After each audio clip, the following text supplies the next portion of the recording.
The final week of the Texas high school ball regular season is here. It is upon us. A lot of games tonight. And there are a lot of games that are have major implications. We've got an article up on TexasFootball.com about the win and in games. And so, but these are not those. There are some implications in some of these games, but I just want to go for the bangers. These are the games, the best games of the week. My picks for the top 10 Texas high school football games of the week.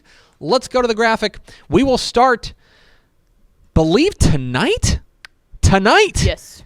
In Melissa, Coach Kenny Deal Stadium, as the Lovejoy Leopards visit the Melissa Cardinals for the District 7-5A Division II crown. Is a top 10 matchup in 5A Division II. I mentioned this in the picks video, so I won't spoil it.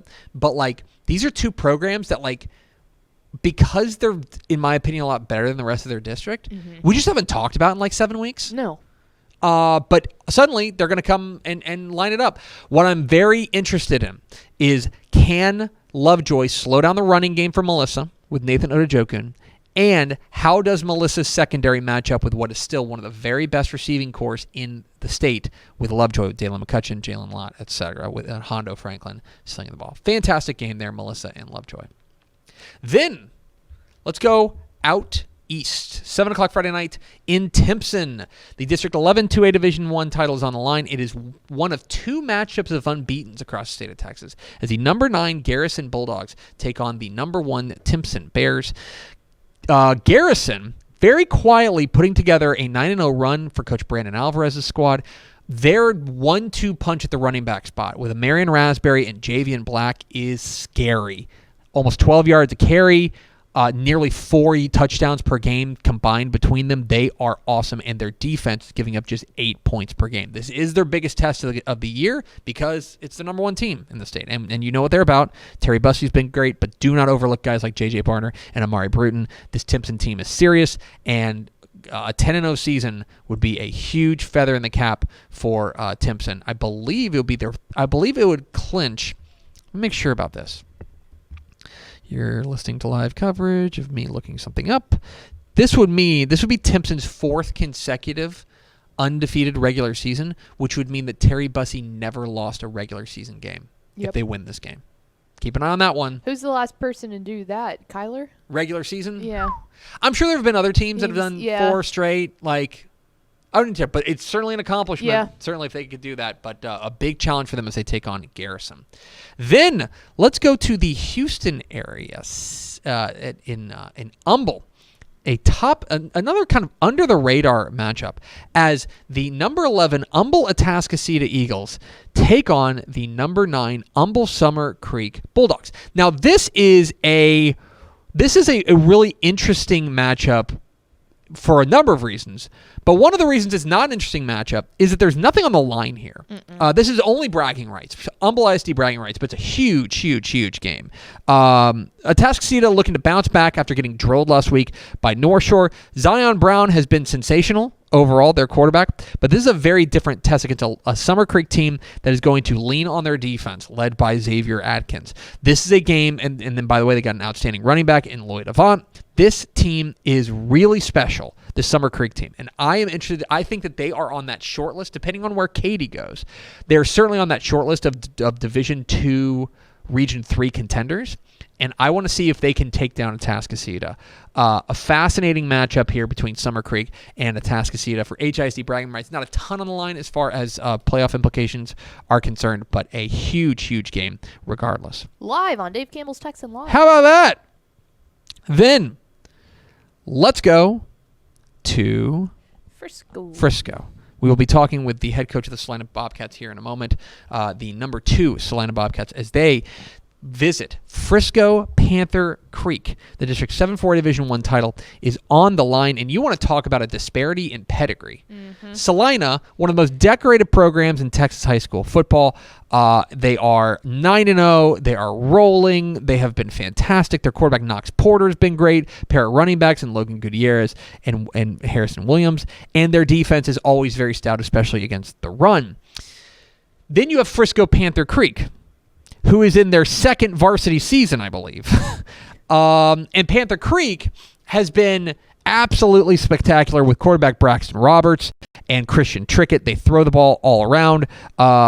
This is Christian Trickett, one of the more underrated receivers in the state. He's got more than 20 touchdowns on the year. Jeez. He has been exceptional. The question is going to be, can they have balance to make this Salina defense work? That's the real question that I've got in mind. So Salina and Panther Creek, huge game. We'll talk with the head coach, Bill Elliott, coming up here in just a moment. Then let's go to the coast. They're in Ganado as the Ganado Indians take on the Refugio Bobcats in a really intriguing matchup and for a district championship. We haven't talked a ton about Ganado, but they are 8-1 entering this game, and they have been really stout defensively. Defense has been excellent, and they've got a quarterback. The junior quarterback, Bryce Ullman, has been really fun to watch. He's got a big kind of like great group of receivers there. Guys like Landon Hicks, guys like Austin Pena. They are very young. All these teams, this team is almost entirely comprised of underclassmen. Mm-hmm. But they're taking on Refugio, a team that is the number 2 team in the state for a reason. They have that one loss back to Hitchcock back in non-district play. But since then, they have been absolutely rolling. And what I love about this Refugio team is that they have a number of different ways that they can beat you. You know about Ernest Campbell, but they have so many different weapons on that team that they can get out in space. Can Ganado contain the speed of Refugio? That's the real question in this one. I'm interested to see the line play here, too, because that's what Refugio's line was so young last year. That's what needed to take that step forward. And Ganado's pretty big up front. Yeah, most certainly. Keep an eye on that one. Then let's go out east to Tyler as a top 10 matchup in 4A Division I as the Chapel Hill Bulldogs welcome in the Kilgore Bulldogs in a game that has become kind of a real, like, these two teams have become to know each other really well. They played twice last season, and Chapel Hill beat Kilgore twice last season, but this is a very hot Kilgore team. They're on an 8-game winning streak. Remember, they lost the opener in a close one to Carthage, but since then they have been rolling, and they look excellent. Quarterback Derek Williams has been very good. P.J. Wiley, Jaden Sanders have been excellent, as he had a kickoff return for a touchdown last week. And one of the things about Kilgore, they have one of the very best secondaries in 4A, taking on a Chapel Hill squad that had that kind of surprising loss to Lindale, but got their wheels back on recently. Demetrius Brisbane, their quarterback, Ricky Stewart, their running back. A lot of this is going to come down to the defense for Chapel Hill because that's what's ultimately going to tell the tale. And what I'm interested in this one is Kilgore's a big physical ball club, and Chapel Hill has had trouble with big physical ball clubs. Lindale did it to him. Bernie did it to him. Can Kilgore bully them, or will Chapel Hill stand up in the trenches? Keeping an eye on that one out east. Top 10 matchup, Chapel Hill and Kilgore. Live on Dave Campbell's Texan Live. Then, let's go to the Golden Triangle. Down in Silsbee.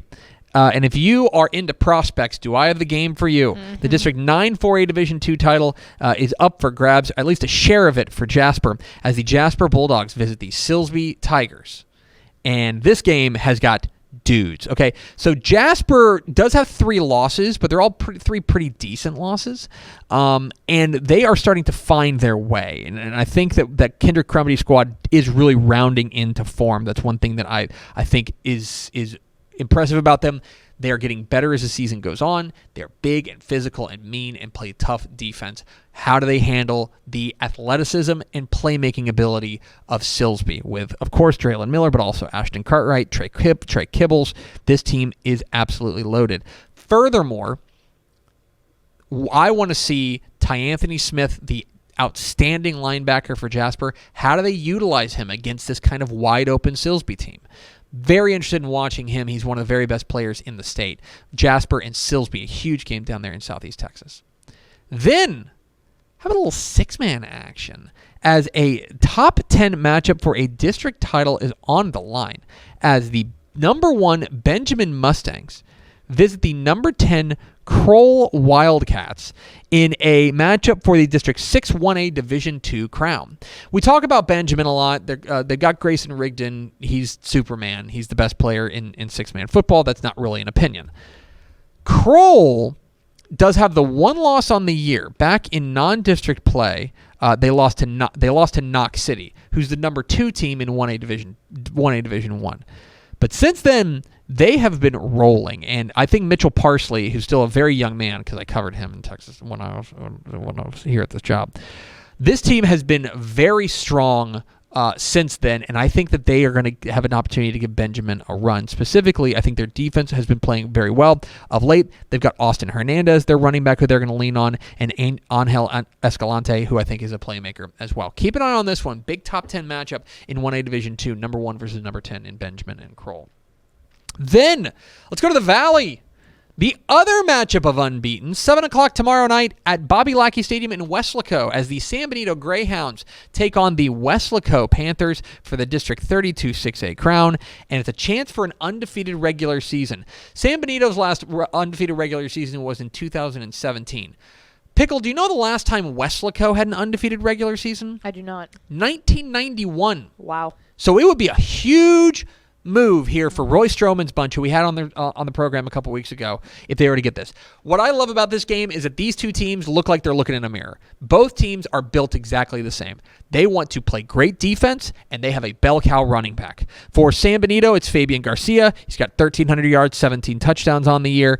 And for the Weslaco, we talked with Coach Stroman about this a couple weeks ago, Elias Rodriguez Jr., almost 10 yards a carry, 19 touchdowns on the year. He has been a stud.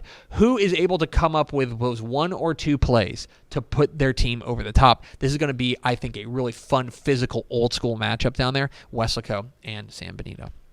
Last but certainly not least, let's go to the Big Country. Top 10 matchup in 4A Division 1 as the Stevenville Yellow Jackets welcome in the number 10 ranked Waco La Vega Pirates for at least a positioning game.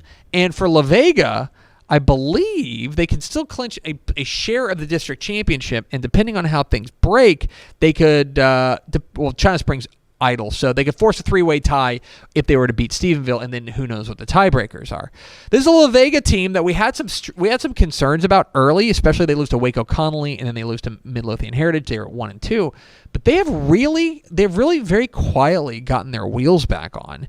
And I think one of the things that you got to give credit to that coaching staff for is that they have really figured out exactly who they are offensively, and I think that's a huge credit to what they've been able to do. Specifically, they have found an answer at the quarterback spot. I think they've run the ball. They've run the ball very well with Bryson Rowland. They've given him the ball a lot, and they have found an answer at the quarterback spot. The defense leaves a little bit to be desired, and that's a real question going up against Tate Maruska and Ryan Gafford and this outstanding offense for Stevenville. Plus, the Stevenville defense has been excellent as well. Fascinating matchup, and for Stevenville, they can clinch an outright district championship. For La Vega, they can force a 3-way tie if they get this win. So a huge game down there in that district. So keep an eye on that one. La Vega and Stevenville.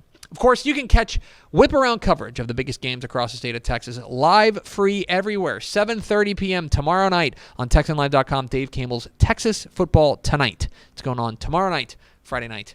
Dave Campbell's Texas Football Tonight. It is it's a good show, and it's the regular season finale. So make sure you tune in for that. It's a heckin' good time. It's a heckin' good time. Thanks so much for watching that video. If you would like more and to be notified when they come out, go ahead and click that subscribe button right down there. You can also watch Texas Football Today every day live at noon on TexasFootball.com, Facebook, Twitch, and right here on YouTube. For more of the best coverage of Texas football in the Lone Star State, go to TexasFootball.com/subscribe.